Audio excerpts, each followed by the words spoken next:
Атымды марқұм атам Абай деп қойған соң, ұлы ақын Абайдың әрбір басқан қадамыма отты сөзі бағдар беріп тұратындай. Рас, біреуге көп, біреуге аз, біреу үшін өмірден әлі ештеңе көрмеген жап-жас жігіт болсақ, енді бірі бізге қарап бой түзейтін, үзеңгілестер үлгі алатын өмірдің 3-ші 10 жылдығына қадам бастым. Аллаға шүкір. 30 жасқа толған шақта қалың ойға баттым. Дүйім көпшілікті кең сарайға жинап алып, той тойлайтындай не бітірдім? Жеткен жетістігім бар ма?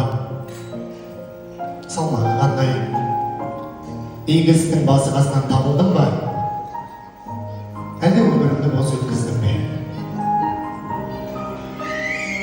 Әрқайсыңызбен өмірдің әртүрлі кезеңінде тағдыр бір жолға тоғыстырды.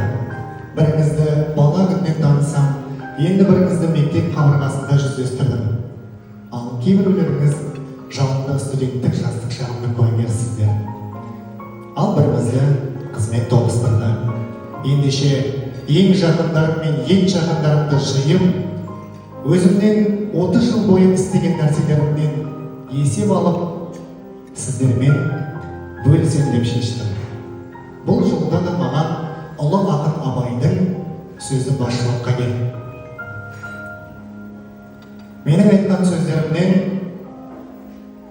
өзіне керегін тапқан жан болса, жазып алсын, я оқысын. Ал керек емес десеңіздер, өз сөзім